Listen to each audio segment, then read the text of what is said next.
Welcome everyone to a casted game for Age of Empires 4, and today spawning on the west side of the map, playing in blue, we've got puppypaw, playing as the Delhi Sultanate, and his opponent in the east side of the map, playing in red, we've got Anotand, representing Team My Insanity, playing as the Mongols. Welcome everyone to Dry Arabia. Good morning, good afternoon, good evening, wherever you are in the world. Hopefully you are having a fantastic day. I'm going to be seeing some cracking Age of Empires 4 game today, I guess. Well, I mean, it's the Delhi versus the Mongols. The reason why I'm kind of loving this matchup, both civilizations, you know, very aggressive. The Delhi in particular in a great spot at the moment, how aggressive they can be. The Mongols, I mean, they've kind of fallen out of fashion a little bit. They're not all that popular these days. The outpost rush is always a bit tricky against the Delhi with, you know, the scholars coming out to heal up units. It's a tough one. Now, trade could be a potential for them, and there was a time where, you know, trade was kind of a little bit overpowered. Not so much anymore. And so I wonder how, you know, the Mongols can deal with this. Now, bear in mind, in terms of spawns, it's a decent spawn for trade. Like, you know, at least Anotand will have long trade to be able to use. But, you know, the thing about going for trade against a civilization like the Delhi, you're super exposed. Like, in terms of economy, adding a second town center is a lot more protected, a lot more consolidated, one area of the map to protect, or small area. Trade, on the other hand, it just, you know, the whole length of the edge of one side of the map is up for grabs or up for challenging, right? So it's a bit tricky to defend it.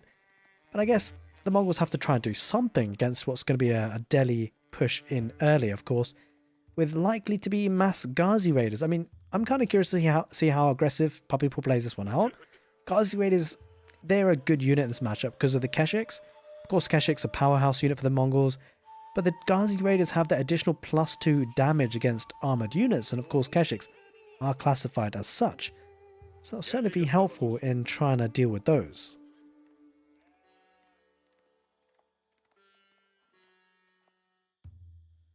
The Mongols trade though, if it can get up and running, can be very powerful. Kind of curious to see what landmark Anotand will choose, whether it will be the Deer Stones or indeed the Silver Tree for trading. The Delhi these days is all about the Tower of Victory. Dome of the Faith has been pretty strong for quite some time, especially considering the research speeds increases a lot with each scholar you get inside a mosque. But the Tower of Victory offers something for the Delhi you can't get any other way.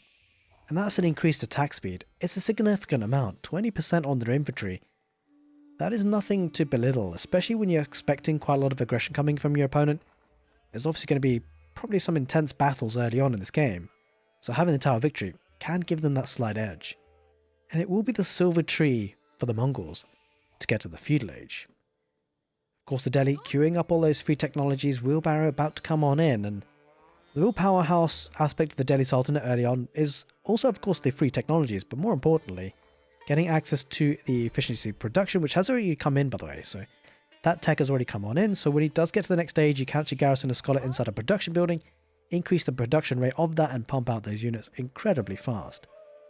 Especially considering, you know, he's relying on berries at the moment, so he takes this free food, and then he can go to sheep a little bit longer, allows the food to last a bit longer too, because the Delhi Sultanate, just as the other berry brother civilizations, get an additional 100 food per berry bush.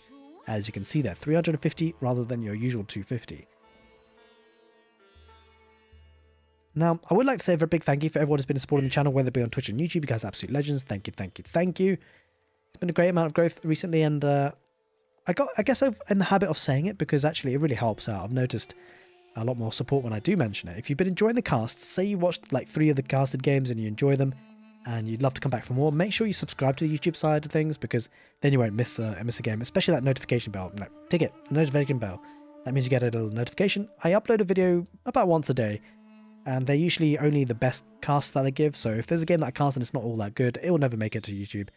That way you know that, you know, the videos you click on will be decent games at the very least. Silver Tree has been built by Anotand, and I'm kind of curious to see how quickly he moves that out. He's actually making an early trader. And by the way, this is a bit of a trading hack, a little trick, a little secret. So if you haven't woken up, say it's really early in the morning, and you're thinking, oh, I'm just listening to this in the background, just pay attention for a second. Hey, look, listen. If you play the Mongols and you're trading, do exactly what Anotand's about to do. In fact, what I think he's going to do. The trader is already there. And you might be wondering, why is the trader there when he's already going to be moving the landmark down south? Curious choice, isn't it? Well, wait. Okay, he moves it back. Now, if I anticipate correctly, what this trader's going to do is going to go to this trade post and he's going to camp there. He's going to sit there and wait until the silver tree is deployed. And then as soon as it's deployed, he's going to get a magical amount of gold. As if he's done a trip, which of course he hasn't. And to be fair though, he has been built and he has been traveling. I mean, I guess it's a trick, but the big thing to consider is, it definitely is a trick. The reason why is because he's not going to get the gold as if he was trading from here to the trade post, which is where he started his journey. No, no, no, no. He's going to get the gold as if he was trading to where the silver tree was deployed, which of course he didn't make that trip. So I guess it is still a bit of a trick. There you go. Ghazi Raider coming out. That's a little thing for you guys to know about as the Mongols. Now it is of course just the one trade that happens, but hey, with the distance off the silver tree, it's actually a decent bit of gold influx, especially when you consider that he's opted for a stable opening. The significance of that... Oh, puppypaw lost his scout there. It's a bit unfortunate. The significance of that is actually pretty big. Because of the fact he gets keshiks, right? So he should get maybe 1 or 2 keshiks worth out of that. Depends how much gold it is, really. Let's take a look. But bear in mind, puppypaw losing his scout earlier on is actually kind of a big deal. Like, he might not know about the trade now. I mean, he should know about the landmark, so he should be anticipating it. We'll see how he reacts. Oh, silver tree deploying. There you go. 131 gold in a blink of an eye. There you go. That's crazy. Manages to get that in a blink of an eye, and that's going to fund keshiks, no doubt. There we go. 2 queued up already. Double production with the Uvu.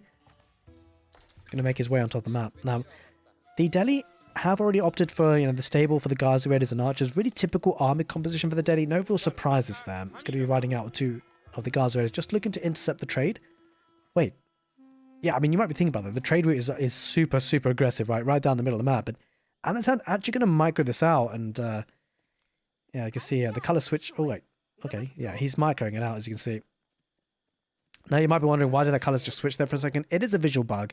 When I switch player positions, when I'm on team colors, it does that. The reason I'm on team colors is I keep things blue and red, just to make sure that there's no snazzy, interfering colors that are difficult to tell the difference between. Especially, there are a lot of, colorblind people watching on YouTube, and so it makes it a bit easier for them. Because, sometimes people play blue and teal, and it's a bit awkward to tell the difference. Keshiks just staying at home for now. Delhi are actually walling up very conservatively. I don't know how I feel about that.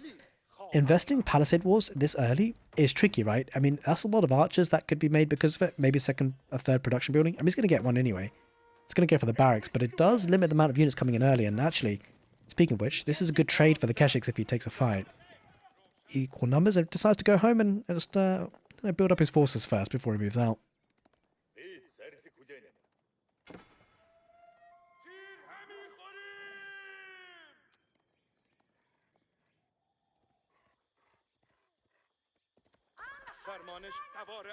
We see the Ghazi Raiders just to keep an eye on where the trade might be. Speaking of which, there he is. Going to make 131 gold on his next trip. Adding some infantry in terms of spearmen. Again, extending the walls. I mean, to be fair, he's going to be able to protect quite a bit of resources out of this. The deer camp and the berries. But there's definitely extensive walling out here. Plenty of stone, which could come into play later on in the game. When you consider Castle Age for the Delhi, you think about village fortresses. It gives them the ability to turn their keeps into town centres to pump out even more units. Or taking a trade here, I mean, you get a couple of hits there for free, but the Keshiks will be happy taking that fight. The Ghazi Raiders definitely have to back out of there and go behind the palisades, and they'll manage it. There's a gate there after all. Wait, venturing out again. Oh, and the movement speed is going to get caught a little bit here by Puppypaw. Might lose a little bit of extra HP, but of course the Ghazi Raiders are faster than the Keshiks overall. Oh, wait. That's not good. Okay, he's taking the fight now. A couple of spearmen added in. Actually, the spearmen would actually add a massive effect here because there aren't any archers here for the Mongols to snipe them. Yeah, and the Delhi have got good numbers now. It's often typical at this time frame, like 10 minutes into the game, that the Delhi actually start to mass things, but they're getting a couple of hits for free. The archers kind of tickle. Bear in mind, by the way, a little detail is that the Mongols have opted for iron undermesh. It makes these archers very, very, not obsolete, but they just don't do so well. They barely do anything at the stage. He's definitely going to need a large mass of them to do some serious damage. Speaking of serious damage, that Khan has had serious damage inflicted onto him, so he's got to be careful.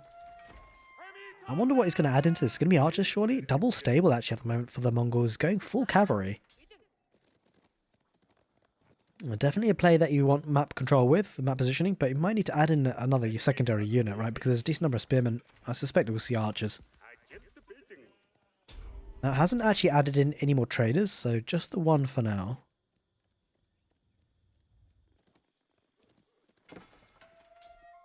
Speaking of one, only one sacred site captured by the Delhi at the moment. And that is one of the consequences of actually opening up the Tower Victory, because of course Dead with the Faith means you can get scholars out a little bit quicker. But I think it makes still a lot of sense to go Tower Victory, because ultimately, to be able to move out on the map, you can do it, but the timing wise, when you're up against the Mongols have units, right? So you have to be a bit more patient as the Delhi. You can't move out straight away, you know, as opposed to, say, a civilization that goes 2 town centers potentially, like the Chinese maybe. So it makes a lot of sense to go Tower Victory, because you can't really venture out on the map earlier than 10 minutes usually anyway. And that's the benefit of the Dome of the Faith, that allows you to get there a little bit quicker. Not to mention the tech ups come a bit quicker, the upgrades, but we'll see if that's relevant in the game. And it potentially could be, actually, because when you think about the two civilizations, you're kind of expecting to see an extended feudal age. And so you tend to be left with a lot of feudal age army, which then can scale really well on the castle age, right? But that's only if you get a quick timing. Because, of course, if you only have 1 or 2 scholars, it takes a long time. You get to the castle age, and then all of a sudden, you're still left with feudal age units that take a long time to upgrade. Of course, you can buy your time by getting the heavily armoured units, the lancers, the crossbows, you know, the man-at-arms, potentially. It's always an option.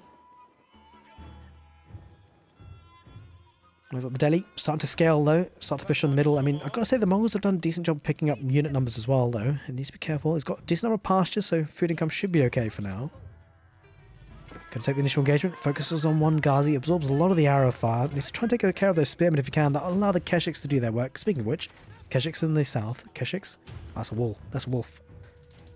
Yeah, 2 Keshiks in the south bring... they're going to be brought back home to the Mongols' army and maybe grouped together. We could start to see a big engagement, actually. You get the feeling, right? Things are kind of escalating for both players. They're kind of a bit standoffish for now. Trying to go for the small gains here and there. Those Keshiks need to be careful. Running into trouble. Bear in mind, by the way, the Ghazi Raiders are faster, so the Ghazi Raiders will certainly catch up. So it's definitely going to be a couple of HP lost off there. Loses 1 Keshik overall. But coming back to the main army, puppypaw not taking the bait just yet. Has got 2 other sacred sites now, and we'll be sending a trader once again. But yeah, possibly looking to get that 3rd sacred site, which can be used in many ways actually for puppypaw. Almost looks like he's thinking about the castle age at some point, because sometimes you see actually the Delhi drop a market and then they just buy food and gold with the extra gold. Sorry, food and wood with the extra gold that they have, just to extend that feudal age, pump out more units. But it looks like puppypaw saving that gold for a castle age, which I don't know about, because the Mongols, if there's something that they do well, it is the feudal age and the pumping out the units. So this could be dangerous for the Delhi. It feels like the extended feudal age kind of favors the Delhi a little bit. But if he's going to go for the tech up, it leaves them vulnerable, right? Because, it's, again, like we said, it's not like other civilizations that you tech up to the castle age and it takes like a minute before your feudal age army gets upgraded. The Delhi, actually, in the scenario, will take a good 2 to 3 minutes before those upgrades come on in. So that's a big window of opportunity for the Mongols to push on in. Speaking of pushing on in, those Keshiks are charging. Going to try and charge on the archers. Might brace with the spearmen there. Puppypaw, will he take the fight? I'm not so sure. Looks like he might.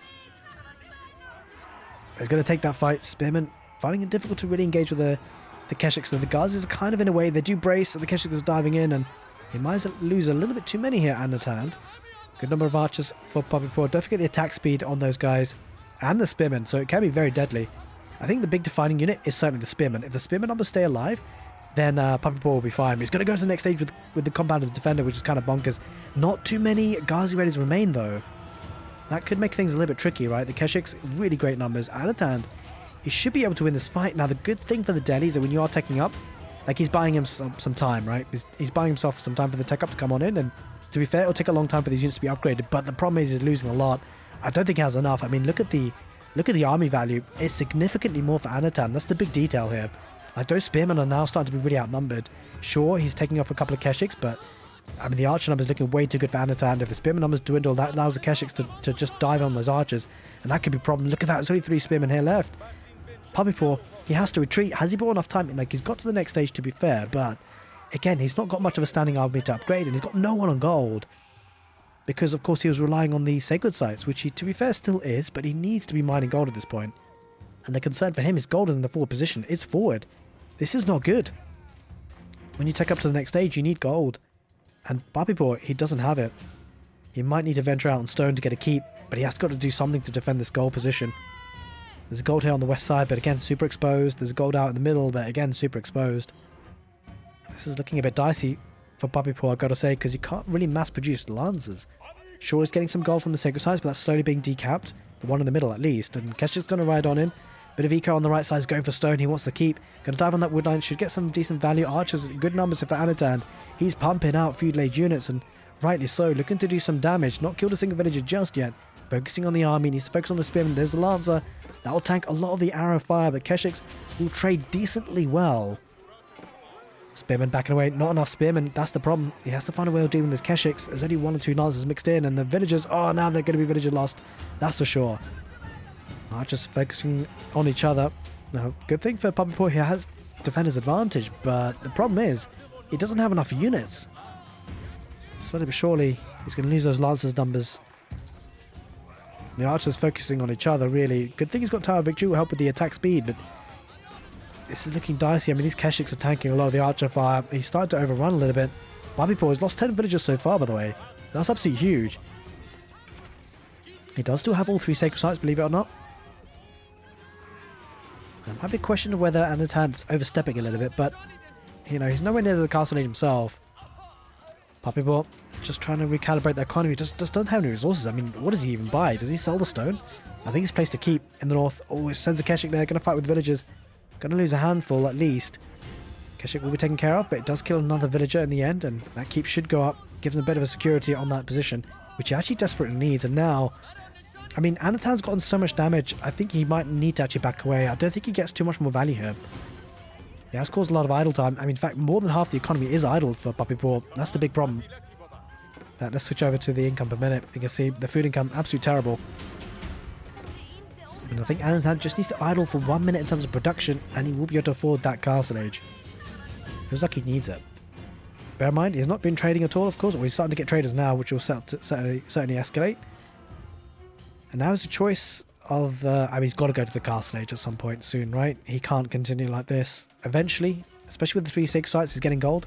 Eventually, puppypaw will stabilize. But he has lost a lot of villagers already, so damage has been done, you feel. Good amounts of damage.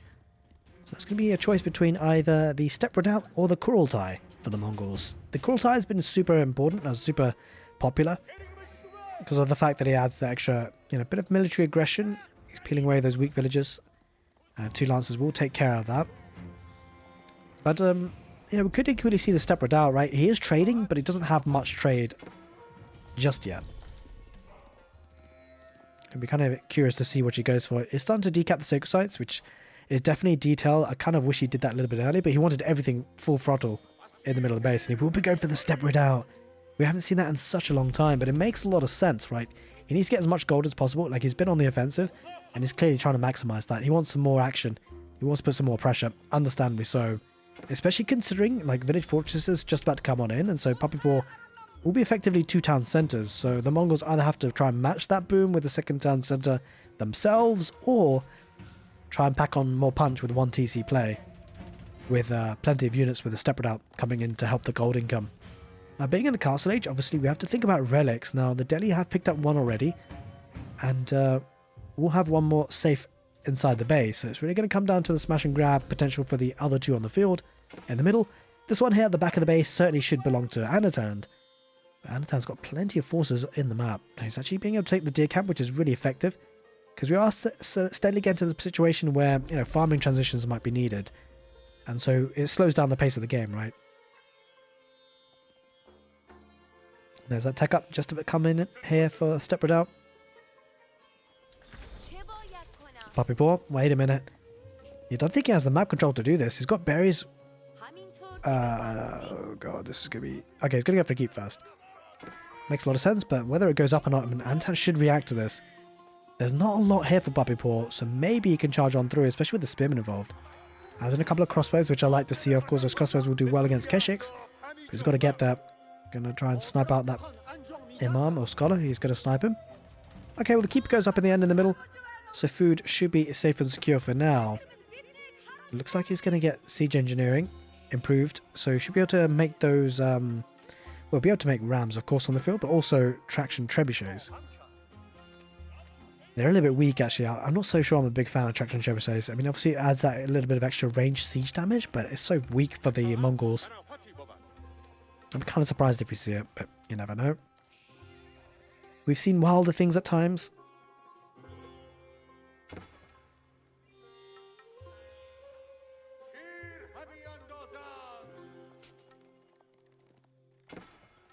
Keshik just chasing down the Lancer. Might get it in the end. It's just poking and prodding. Does get it. Nice pick off there. Going for the middle gold. I kind of like this, right? Because he's got map control at this point. It's definitely the time to take advantage of it and mop up that gold. Well, hello. Shouldn't happen. Shouldn't. Wait. Hello. Oh, okay. Bit closer than I expected it would be, but yeah. Trade's still going on. 3 traders, slowly but surely. So Anotand, I mean, with 1 TC, he's done a great job, right? He's killed 15 villagers, but more importantly, he's got trade a little bit, and he's getting a decent amount of map control. I'm kind of curious. It looks like he's actually overhauling a lot of wood, so possibly thinking about a second TC. He's spending a lot of wood on the traction trebuchet. His first already built. Second one coming on the way. Oh, I mean, to be fair, with the second keep, he's making villages out of this, so it's kind of 3 town centers here, puppypaw, although this keep is under pressure. So we'll start to catch up a little bit with the villager count. It's kind of important. Gonna get a 3rd trebuchet. I mean, he might need like 4 or 5 of these. And the big thing is for puppypaw, he needs to buy time, right? The only concern is actually kind of spending stone on this and also villager gathering time, although to be fair, there's only 1 villager repairing, so... Now, this could be an important area to secure the gold income from there. I love this detail, right? Keshik just hanging out in the deer camp, just making... Oh my god, the timing on this one. The timing on this. Like, the berries have expired, villagers go out to deer, and guess what? There's a Keshik waiting for them. Immaculate timing for Anotand. That traction trebuchet is up and running and built. I wonder if the... I mean, if the Keshiks go there now, the timing could be decimated. It could be... Oh god, he's... Well, he's going to get a couple of villages at least. Anotand, if he sends the rest of his army... It could be a destruction. Puppypaw going to send a Ghazi raider. Just 1 though. He's going to pick up a few. Picks off a 2nd villager too. Don't forget this is a veteran Keshik. Picks off a 3rd. Puppypaw, hello. Gonna need some crossbows. He's got 3 crossbows. Now these do a lot of damage, by the way. Considering like the attack speed on this is gonna help. Definitely take quick care of that Keshik. But here we are. 3 more Keshiks. Yeah, I can't really engage it with only 3. The crossbows do a lot of damage, especially with balanced projectiles. The 2nd blacksmith upgrade for them. For traction trebuchets, it's on fire now. The keep's going to find it difficult to keep this alive. I think this is a sunk. This is sunk. It's gone down. It's going to go down. There's no way puppypaw keeps us alive. But what Anotand will do is try and charge on the west side. Good number of Keshiks. He can't really take that fight. This could be a good fight actually for puppypaw. Lost a couple of villagers, but you'll get a couple of Keshiks for it. Down she goes. The keep. Puppypaw now kind of left defensiveless in that forward position. It's time for Anotand to put some pressure on, especially on that forward gold. The biggest concern for puppypaw is food, right? He doesn't have a farming transition. He doesn't. Oh, I take it back. It does, but yeah, it's a modest one. Bear in mind that the Mongols have been adding in pastures this whole time, so their economy is a lot smoother as a transition. Granted, he's getting a lot less food per minute, but the mainstay of the Mongols army, or not mainstay, but a lot of it is the siege. And guess what? The siege is actually going to be ranging this keep of the north. That's really rough, actually. The fact that's happening, because it's in a choke point, it's going to be difficult for puppypaw to actually take care of that. That's a lot of spearmen. Ghazi raiders have no choice. Or no chance, rather. Look at the military count. Look at the villager count. Yeah, Anotand, he is scaling. Where is their count coming from? Oh, we might try and check out our trebuchet. It takes out 1. Oh, possibly a 2nd. That's huge. Wait, he's going to get 3rd. Oh god, these Ghazi raiders getting so much value. That is massive. Picked off 3 traction trebuchets. I mean, they're pretty weak, but... Oh, crossbows. Good numbers for puppypaw. Should be able to take out the spearmen. At least a couple of them. Raiding him with a spearman or 2. Not too much damage coming out of that. Ah, okay. This is where the transition comes on in. This is going to be harsh for puppypaw, right? He's really struggling on food and needs it now. Got numbers of crossbows in the south, a couple of spearmen in the north. Needs to pull back though, Anotand really can't really take that fight. Ghazi Red is being chased by a couple of lancers. They'll take care of that. A great game of Age of Empires 4 so far. It's been a cracking one, that's for sure. Really good engagement early on here for Anotand. Killed a lot of villagers and continues to do so, by the way. It's good 28 in total so far. A lot of idle time being caused. And he adds in that second town centre just to compound the issue for puppypaw. Don't forget the trade too. He's got 8 traders. That is not insignificant, by the way. That's quite a decent amount. Especially when you consider getting 13 food as well. Gonna try and get this keep up. I mean, he's gonna lose villagers again. He will get the keep up in the end, but not without losing a couple of villagers. Might be to pick off one more here potentially. Probably not. I mean, the constant idling though of the economy is actually massive. Hello, Anotand. Anotand. Hello. Okay, he recognizes it. He reacts. Doesn't lose anything. I gotta say though, losing those trebuchets for Anotand kind of hurt, right? It eases up the pressure on this keep, and he stayed on 2 town centers effectively. About to be 3.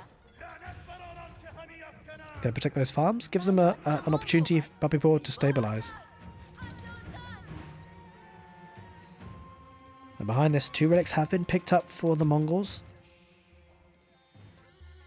He's picked up 2 in the middle, right? So he's possibly going to pick up this up soon to make it a good 3rd.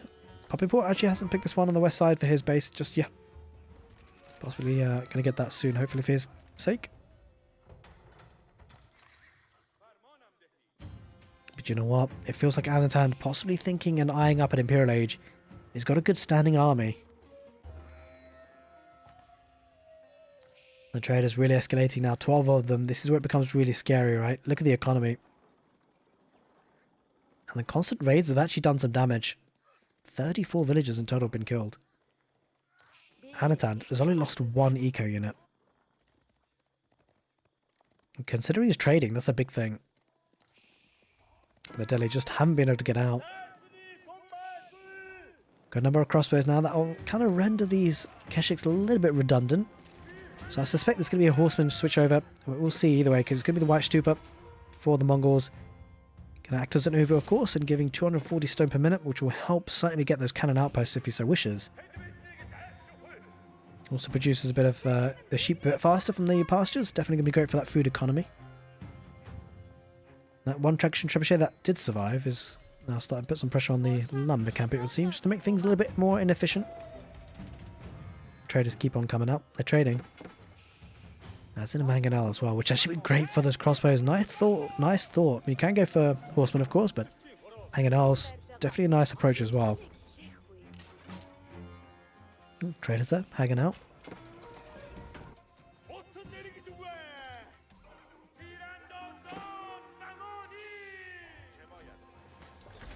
Oh, great mangonel shot there. Didn't actually kill any villagers. Doesn't quite match up the second volley. That's kind of sneaky, right? Like, he's actually attack grounding there. That's so smart by Anotand. So whilst they're not hitting anything, he's forcing the villagers away from wood, that's for sure. Gotta be careful not to lose those though, in case he gets caught, because the army's a bit further behind.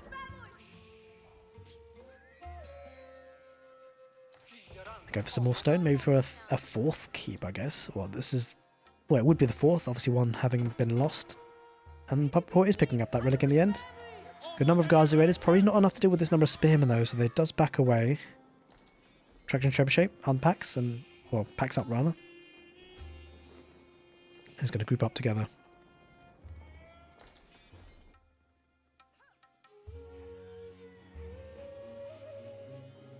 A great amount of eco. Look at the gold coming in per minute. 2,500 gold per minute because of the step redoubt. Like, make no mistake about it. This is absolutely huge. An extra 50% gold. Like, he's got 21 villages on gold at the moment, but in reality, it's like 30, right? He's already got a sort of a 12 villager lead. Add another 10, makes it 22. Don't forget the sacred the relic as well. Extra relic he's got. He's kind of missing out on the sacred sites a little bit here, Anotand, but overall he's got a good position. Considering how much damage he did early, puppypaw has solidified. He's got a bit of a defense together. Got a couple of man-at-arms and crossbows, but he's got to have a lot more than this, I think. Could start to see a big push coming in. The big thing is that is an age difference, right? Like, these are elite spearmen. These are veteran Keshiks, to be fair. But yeah, elite spearmen makes it really difficult. Elite archers as well makes it very difficult for puppypaw. Stuck in the castle age. Probably forever stuck in the castle age, it feels. Because if he does tech up, that's a lot of resources. He doesn't have the gold income for it anyway. Because, of course, the gold in the middle, 8,000 gold vein has been mopped up by the Mongols. And possibly going to move out to the one in the north as well. About to engage here. I don't know about this. There are mangonels here. Puppypaw. This could be dangerous. Mangonel deploys. Gets a massive shot on the man-at-arms. And incendiary arrows are in. I mean, looks like it's really fully upgraded here, the Mongols. Maneuver arrow. Well, the arrow comes out for the Mongols. Another mangonel shot on the back line. Manages to dodge that there, Puppypaw. It's great work on the dodging, but still 2 mangonels. Just one false move, and it could be problematic. Bear in mind the crossbow is actually ripped through the man-at-arms. Massive shot on the mangonels. Possibly another. Oh, Puppypaw, he's dancing. He's fighting with fire. He's got to get out of there, I think. Oh, there it is. He taps out. Took way too many shots. Took too much damage. And anotand comes in with the Mongols play with a great trading trick. And he managed to make it work on Dry Arabia against a really strong Delhi. Hope you guys enjoyed this castle game. If you're watching on YouTube, make sure you give the video a thumbs up and subscribe to the channel for all things Age of Empires 4. Take care and see you next time.